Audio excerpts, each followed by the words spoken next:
हजुर नमस्कार हजुर। मेरो नाम चाहिँ माधव प्रसाद अधिकारी अनि म सञ्जय पनि भन्छु मलाई क्याजुअल नाम चाहिँ। अनि म चाहिँ ओशो सन्यासी, मेरो सन्यास नाम चाहिँ स्वामी आनन्द उत्सव। अनि म चाहिँ बेसिकल्ली मेरो ओरिजिनल घर चाहिँ सेङ्जावालेको र यहाँ चाहिँ अहिले चाहिँ सामाकोसी बस्छु। र म यो टिचिङ सेक्टरमा विगत 7 वर्ष यो 8th इयर रनिङ छ र मैले फाइनान्स, जेनरल म्यानेजमेन्ट सब्जेक्टहरू अकाउन्टहरू गर्ने गर्छु। ब्याचलर्स, मास्टर्सहरू हुन्। अनि प्लस सँगसँगै म विगत 2-3 वर्षदेखि चाहिँ स्टक मार्केटमा पनि आबद्ध छु। बस थ्याङ्क यू। एसई सकिसकेपछि धेरैलाई यो एकदमै धेरै कन्फ्युजिङ हुने विषय हो होइन, कन्फ्युजन हुने विषय हो। अनि मेरो एक्सपिरियन्समा पनि कस्तो त्यो तनाव पनि भएको थियो कि मैले यसो सम्झिँदाखेरि होइन। सो फर्स्ट अफ अल किन तनाव हुँदो रहेछ भन्दाखेरि चाहिँ जिपिए राम्रो ल्यायो, त्यति बेला पर्सेन्टेज जिपिए राम्रो ल्यायो। अब राम्रो जिपिएले त साइन्स पढ्नुपर्छ भन्ने प्यारेन्ट्सको, समाजको होइन, सबैको त्यो मेन्टालिटी त्यस्तो हुन्छ कि। जिपिए राम्रो आएन अनि भने चाहिँ अब के भन्नु त म्यानेजमेन्ट नभए चाहिँ आर्ट्स, यो खालको मेन्टालिटी चाहिँ सन्दर्भलाई के बुझ्नु पऱ्यो भन्दा चाहिँ यो गलत कन्सेप्ट हो। विद्यार्थीहरूले एससी सक्ने विद्यार्थी सन्दर्भलाई यो कन्सेप्ट चाहिँ बुझ्नु पऱ्यो। अनि डेफिनेटली कुन सब्जेक्ट सिलेक्ट गर्ने भन्ने कुरा चाहिँ आफ्नो इन्ट्रेस्टको कुरा हो। तर समस्या के भइदिन्छ भन्दाखेरि चाहिँ हामी एससी सक्दै गर्दा 14, 15, 16 म्याक्सिमम यति वर्ष हुन्छौँ र यो बेलासम्म चाहिँ हाम्रो इन्ट्रेस्ट केमा भन्ने हामीलाई थाहा नै भइसक्यो हुँदैन कि। त्यो चाहिँ म चाहिँ के भन्छु भन्दा चाहिँ सकेसम्म चाहिँ हामी 9-10 पढ्दाखेरि नै म के गर्छु भन्ने कुरा पहिले डिसाइड गऱ्यो भने चाहिँ त्यही वेले अगाडि जान सक्छौँ। अब त्यो वेसम्म पनि हामी डिसाइड गर्न सकिरहेको छैनौँ भने चाहिँ साइन्स पढ्दा पनि राम्रो, फाइन, ठिक छ होइन। होइन म साइन्स मलाई खासै इन्ट्रेस्ट छैन, मेरो म्यानेजमेन्टको इन्ट्रेस्ट। तर म्यानेजमेन्टमा के गर्ने, बिजनेस गर्ने कि पछि जब गर्ने कि एमबिए गर्ने कि अथवा चाहिँ के अरू केही बिजनेस एनालाइटिक्स बन्ने कि होइन भन्यो भने चाहिँ म्यानेजमेन्ट पढ्ने। अथवा चाहिँ होइन मलाई म त अब सिङ्गर बन्ने हो, म त म्युजिकमा केही गर्नु छ, हिस्ट्रीमा केही गर्नु छ होइन, मलाई लिटरेचरमा केही गर्नु छ भने चाहिँ सुरुबाट नै आर्ट्स पढ्दा पनि हुन्छ। मेन कुरा चाहिँ म के भन्छु भन्दा इन्ट्रेस्ट छैन भने चाहिँ सकिन्छ भने साइन्स नै जोइन गरौँ। किन भन्दा चाहिँ साइन्स पढ्दै गर्दाखेरि हाम्रो नेपालमा के छ भन्दा चाहिँ पछि ब्याचलरमा फेरि जुन स्ट्रिममा पनि जान सकिन्छ। तर फेरि म्यानेजमेन्ट पढ्यो भने फेरि सो स्ट्रिममा जान सकिन्न। होइन मलाई साइन्स पढ्नु नै छैन, म त म्यानेजमेन्टमा राम्रो गर्ने हो भन्ने छ भने चाहिँ म्यानेजमेन्ट लिएर जाउँ। फेरि अब के पढ्ने भन्ने कन्फ्युजन हुनसक्छ होइन। सो मैले अघि पनि भन्छ कि हामीले पहिले नै क्लियर छ भने त कन्फ्युजन छैन। अझै पनि यो उमेर भनेको हाम्रो त्यो उमेर भनेको क्लियर हुने उमेर पनि होइन। त्यही भएर चाहिँ सकेसम्म प्यारेन्ट्ससँग कन्सल्ट गरौँ हो। प्यारेन्ट्सहरूले बुझ्नु भएको छ भने त राम्रो भइहाल्यो। अझ प्यारेन्ट्सले पनि अझै राम्रोसँग बुझिसक्नु भएको छैन भने चाहिँ आफ्नो रिलेटिभ्सहरू हुन्छ, दाइ-दिदी कोही हुन्छ, आफूलाई एकदमै जेन्युनली सजेसन दिने त्यो पनि हुँदैन। आफूलाई स्कुलमा पढाउने टिचरहरूसँग सजेसन लिँदौँ होइन। अनि अझ त्यो पनि हुँदैन भने चाहिँ एकपटक फेरि हामी त अहिले त इन्टरनेटको वर्ल्डमा छौँ नि त।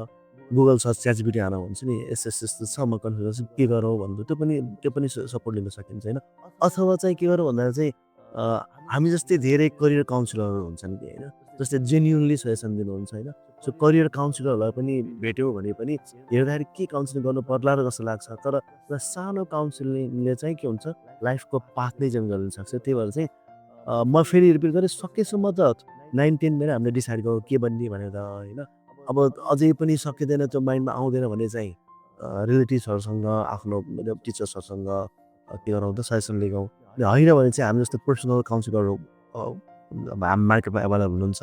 सो उहाँहरूसँग कन्सल्ट गर्ने गरौँ। Thank you. प्लस टूमा म्यानेजमेन्ट किन भन्ने कुरामा चाहिँ अब हामीले एसएलसी मा हामीले पास आउट गरिसकेपछि हामी प्लस टू पढ्छौँ भनेर डिसाइड गरिसकेपछि धेरै कुराहरू चाहिँ कन्फ्युजनहरू हटिसक्यो। सो अब म्यानेजमेन्ट नै पढ्छौँ भनेपछि म्यानेजमेन्टको प्लस टूमा म्यानेजमेन्ट गरेपछि धेरै वेहरू छ है। जस्तै फर इक्जाम्पल अहिले हामी ठ्याक्क सर्च देखेको चाहिँ सिए पढ्ने, बिबिए गर्ने, फेरि साइन्स पढेर पनि सिए गर्न सक्छौँ हो। तर प्लस टू म्यानेजमेन्ट पढ्दै गर्दा हामीले सिए पढ्ने, बिबिए गर्ने हो, अथवा चाहिँ इकोनोमिक्स पढ्ने होइन, ब्याचलरमा फाइनेन्स पढ्ने, हरेक कुरा हुनसक्छ होइन। सो अब सरसर्ती हेर्दाखेरि चाहिँ म्यानेजमेन्ट भनेको चाहिँ जहाँ पनि काम लाग्ने विषय भयो कि अहिले चाहिँ हो। सो जेमा पनि हामी चाहिँ म्यानेजमेन्ट चाहिने भयो नि त होइन। सो फेरि म्यानेजमेन्ट पढेकोले मात्रै म्यानेज गर्न सक्छ भन्ने, म्यानेजर बन्न सक्छ भन्ने चाहिँ यो हामीले यो होइन, यो त मिथ जस्तै भइसक्यो होइन, मिथ नै हो भनौँ न होइन। सो अब हामीले डक्टर प्रोफेसनलहरू पनि म्यानेज गरेर हस्पिटल म्यानेज गरिरहनु भएको छ होइन। इन्जिनियरहरूले चाहिँ कन्सल्टेन्सीहरू, इन्जिनियरिङ कन्सल्टेन्सीहरू म्यानेज गरिरहनु भएको, प्रोजेक्ट म्यानेजर हुनुहुन्छ होइन।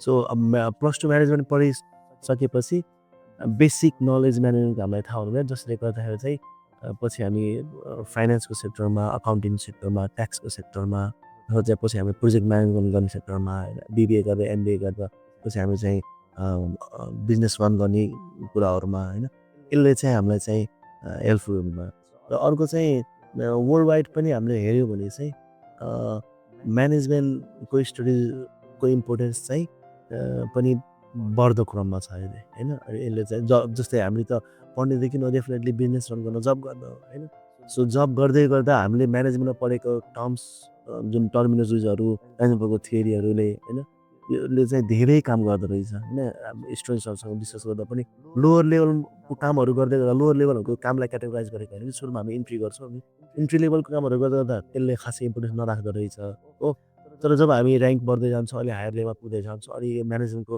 हामीले थियोरीहरू पढ्छौँ यसले अनि धेरै नै काम गर्दो रहेछ होइन त्यो कुरा हामीले अप्लाई गर्न सकिरहेछ थ्याङ्क यू अहिले जो एसएलसी सकाएर प्लस टू जोइन गरिसक्नु भएको छ उहाँको विद्यार्थी मेरो स्पेसल सुझाव के छ भन्दा चाहिँ हामी जुन विषय पढ्दैछौँ नि अब त्यो विषय नै मेरो लाइफ हो अनि म अब यसैमा नै मेरो करियर बनाउने हो भन्दा यसलाई एकदमै धेरै राम्रोसँग सिन्सियर भएर पढाउँ होइन अनि एक लेभलको सिलेबस पनि यस्तो डेभलप भएको छ कि प्लस टूमा हामीले पढिसकेपछि लगभग प्लस टू पछि प्लस टूले नै धेरै फाउन्डेसन क्रिएट गरेर आउँछ त्यही भएर चाहिँ अहिले चाहिँ के गरौँ धेरै करियर यताउता केही नसक्छौँ जस्ट पढाइमा मात्रै फोकस गरौँ अहिले र एक लेभल पढिसकेपछि प्लस टू 2 वर्ष पढिसकेपछि हामी अलिक थोरै म्याच्योर पनि हुन्छौँ र हामीले थोरै डिफ्रेन्ट एभेन्यूहरू पनि देख्छौँ यहाँ त यस्तो रहेछ उस्तो रहेछ देख्छौँ त्यो पछि फेरि फर्दर करियरको बनाउन सक्छौँ ल अहिले चाहिँ के गरौँ त मतलब टोटल्ली फुल्ली पढाइमा नै लागु भन्छु म चाहिँ अब विद्यार्थीहरूले ब्याचलरमा कुन कलेज सिलेक्ट गर्ने भन्ने विषयमा मेरो पर्सपेक्टिभमा चाहिँ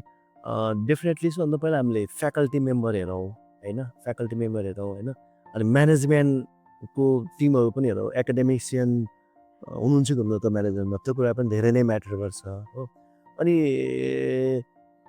अर्को कुरा चाहिँ हामीले हामीले पढ्ने भनेको चाहिँ के को लागि पनि हो भन्दाखेरि चाहिँ डेफिनेटली जब गर्न अथवा बिजनेस गर्नको लागि जस्तो हामीले अलुमनाईहरूलाई पनि हेरौँ होइन हामीले त्यहीँबाट पढेर पास आउट गरेको स्टुडेन्ट्सहरू कुन कुन सेक्टरमा हुनुहुन्छ यसको के रहेछ दुईवटा फाइदा छ हो एउटा त के हुने रहेछ त्यहाँ पढेपछि चाहिँ जब प्लेसमेन्टमा सजिलो हुने रहेछ हो अनि चाहिँ यहाँबाट चाहिँ हामीलाई चाहिँ हायर प्रोसेसहरूमा जाँदो रहेछ भन्ने कुरा एउटा हामीले चिज भयो अर्को कुरा चाहिँ आलुमनाई एसोसिएसन यस्तो राम्रो एसोसिएसन हो कि होइन अनि जस्तै उहाँहरूले हामीलाई पिक गरेर ल ठिक छ नि त हाम्रोमा आउन भन्दा पनि नेटवर्किङको कुराहरू हो कि नेटवर्किङ कुरा हो कि सो त्यो कुराले नै म्याटर गर्छ अर्को कुरा चाहिँ डेफिनेटली कलेजको इन्भाइरोमेन्ट होइन अनि कलेजमा चाहिँ अब इन्भाइरोमेन्ट भन्नु चाहिँ के भन्दाखेरि चाहिँ कलेज इन्फ्रास्ट्रक्चर कुरा पनि डेफिनेटली आउँछ है अब त्यसले धेरै कुरा म्याटर गर्छ होइन अनि कलेजमा एक्स्ट्रा करिकुलर एक्टिभिटिजहरू के कस्तो हुन्छ होइन जस्तै हामी पढ्ने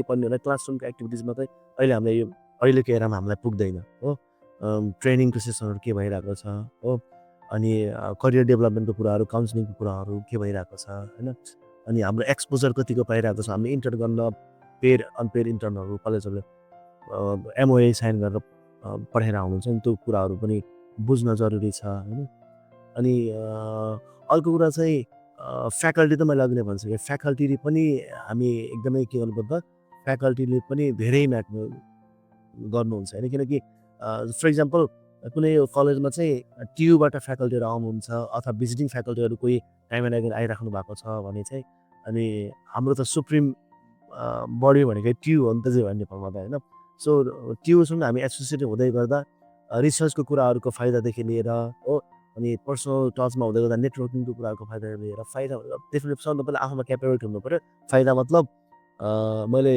फाइदा लिने भन्ने जस्तो कुरा गर्न खोजेँ होइन तर नेटवर्किङ हुँदै गर्दाखेरि चाहिँ एक किसिमको कनेक्सनले हामीलाई चाहिँ इजी बनाउन सक्छ नि त त्यो कुराहरूमा चाहिँ सायद ध्यान दिनुपर्छ जस्तो लाग्छ मलाई चाहिँ अर्को कुरा कुन कलेजमा पढ्ने भनेको मलाई चाहिँ अहिले के लाग्छ भने हामीलाई थोरै इन्टरनेसनल एक्सपोजर दिने कलेजहरू पनि छ भने हाम्रो फाइनेन्सियल स्ट्याटसले भ्याउँछ होइन र हामी त्यो कलेजमा जोइन गर्न सक्छौँ हाम्रो पढाइको स्ट्याटसले भ्याउँछ र सानो कलेजमा जोइन गर्न सक्छौँ भने इन्टरनेसनल एक्सपोजर दिने कलेजहरूमा पनि जोइन गर्न सक्यो भने के हुन्छ हामी विदेश जाने कन्सेप्टले होइन कि होइन र इन्टरनेसनल मार्केटमा के भइरहेको छ त होइन हामी त म्यानेजमेन्टमा त हामीले त धेरै कुरा गर्नुपर्ने हुन्छ नि त सो इन्टरनेसनल स्टुडेन्ट्सहरूको थिङ्किङ प्रोसेस के हो इन्टरनेसनल मार्केटहरूको चाहिँ वर्किङ मेकानिजम के हो होइन यो कुरा सबै हामीले जान्यो भने चाहिँ जान्न सक्यौँ भने चाहिँ त्यही कुराहरू हामीले चाहिँ नेपालमा ल्याएर पनि अप्लाई गरेर चाहिँ हामी सक्सेस हुन सक्छौँ।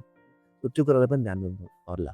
ब्याचलर्समा म्यानेजमेन्ट भन्नेबित्तिकै अब हामी एक लेभलले चाहिँ के हुन्छ त हामी पुरै म्याच्योर पनि भइसकेका हुन्छौँ र हाम्रो एउटा करियर पाथलाई अब हामीले डिसाइड गरिसकेका हुन्छौँ होइन। किनकि +2 म्यानेजमेन्ट पढ्यो, म्यानेजमेन्ट पढेपछि अनि ब्याचलरमा पनि अब म्यानेजमेन्ट गर्दैछौँ भनेपछि हामी के हुन्छ डेफिनेटली हामी कि त ब्याङ्कर बन्न खोज्दैछौँ होइन, कि त हामी बिजनेस गर्न खोज्दैछौँ होइन, कि त हामी चाहिँ बिजनेस एनालाइसिस बन्न खोज्दैछौँ होइन, कि त हामी चाहिँ फाइनेन्सियल म्यानेजर केही केही हुन्छ नि यो वेले हामी चाहिँ अगाडि बढ्न खोज्दैछौँ होइन।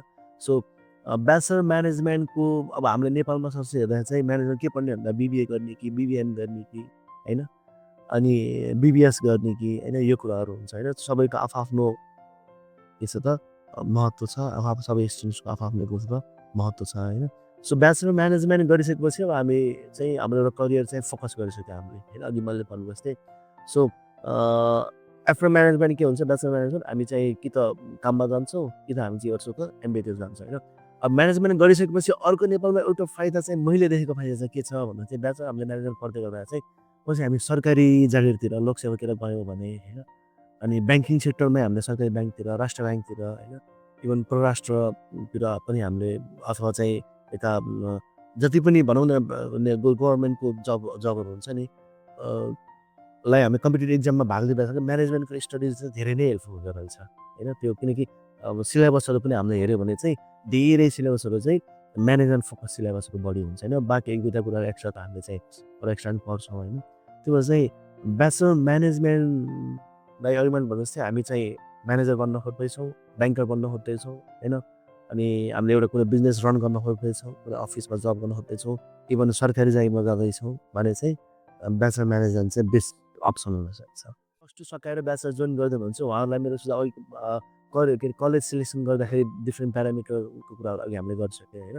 सो जसले ब्याचलर गर्दै हुनुहुन्छ पढाइ त डेफिनेटली राम्रो गर्नु नै पऱ्यो होइन। किनकि भोलि हामीले कुनै ठाउँमा हामीले जब अप्लाई गर्दै गर्दा मिनिमम 60% यो खालको एउटा ब्यारियर राख्दै हुन्छ नि, त्यसलाई त पास गर्नु हाम्रो पढाइ त हाम्रो जिपिए मेन्टेन पर्फर्म लाग्नु पऱ्यो।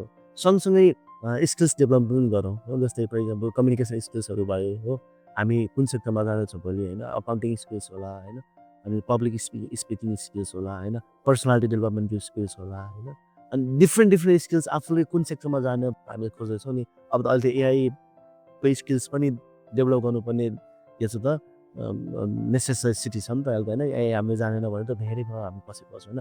ल्याङ्ग्वेजकै स्किल्स कुराहरू डेफिनेटली नेपाली त हाम्रो राम्रो छँदैछ, इङ्ग्लिस पनि हामी राम्रो छँदैछ। अब सक्छौँ भने अझै एक्स्ट्रा ल्याङ्ग्वेज स्पेनिस चाइनिज हुन्छ नि, हिन्दी पनि होइन। सो ल्याङ्ग्वेजकै डिफ्रेन्ट स्किल्सहरू डेभलप गर्न पनि लागौँ।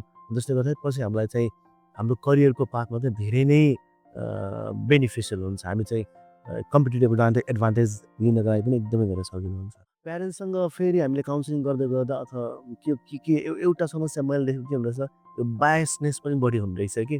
अनि प्यारेन्ट्सहरूले आफूले जे गर्न सक्नु भएन नि त चाहिँ आफ्नो बच्चाहरूबाट गराउने चाहिँ द ड्रिम लाइफ फुलफिल गर्ने सोच पनि राख्नु हुँदैछ। त्यो भएर चाहिँ त्यो पनि एक किसिमले ठिक पनि होला होइन। तर फेरि हाम्रो एबिलिटी हाम्रो इन्ट्रेस्टको कुरा पनि त आउँछ नि त्यहाँनिर होइन। त्यो भएर चाहिँ प्यारेन्ट्ससँग पनि सल्लाह गर्नु आवश्यक छ। तर यो कुरा पनि विचार गर्नु पऱ्यो कि फेरि प्यारेन्ट्सले आफ्नो इन्ट्रेस्ट चाहिँ हामीको थ्रु चाहिँ फुलफिल गर्न खोज्दै हुनुहुन्छ कि भनेर त्यो पनि हेर्नु फेरि प्यारेन्ट्सको इन्ट्रेस्ट पनि फुलफिल गर्ने हाम्रो रेस्पोन्सिबिलिटी हो भने त फेरि होइन। फेरि हामीले त्यस्तो नगरौँ भन्नु खोजेँ होइन। र त्यो गर्दा गर्दा हामी एबल छौँ कि छैनौँ, हाम्रो स्किलले देखाउँछ कि आउँदैन होइन। त्यो कुराहरू म त के भन्छु भन्दा काउन्सिलिङ नै गरौँ, करियर काउन्सिलरसँग जेन्युन जो सर्टिफाइड हुन्छ उहाँहरूसँग काउन्सिलिङ नै को सेसनमा नै बसौँ भन्छु म चाहिँ। Thank you.